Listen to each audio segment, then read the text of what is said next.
jedhekadhe halkani guyyaan jora sabakotif jedheka ani halkani guyya yona demu karradera dugasa baba sudaf irbu baden kaera araya lamiromo simale mal tujra oligadille katus akawal jabefatu adaraya lamiko oromo foromia wariduga sabati falmajirtan hagarra jabada sinin jade hagawala bummarra bilisumma arganna walin kane falmanna ya lamia oromo warriala fokessa adawolin kodina dina keessan barbadessa isinif jedhe kadhe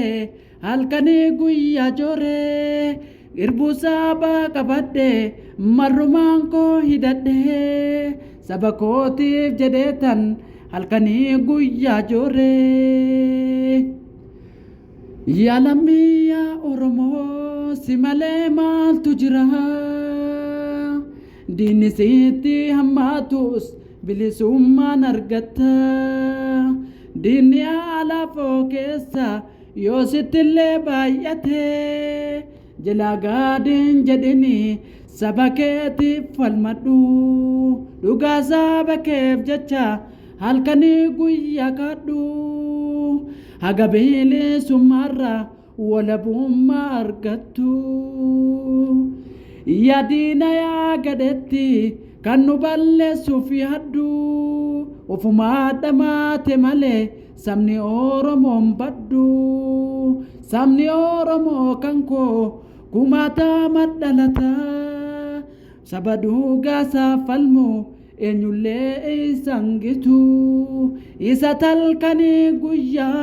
jooree sabasaaf jecha bilisummaa walabummaa lallabee sabasa yaamacha irratti hojjetara sabasaatiif jedhara bilisummaa walabaa argachuuf jenne jorre dhugaa sabaadhaaf jenne kaanillee nu lallabne numa balleessina ka sabaasillee falmine oromoo sabni kan kundiguu alagaa mara kan oromoodhaaf falmu kadinaa barbadeessu hojjetee hojii isa kaayyoo isaallee haa cimsu warri garaa bitamu kan gadhee jala kaatu ofumaa keeti badda numaa bilisoomnaka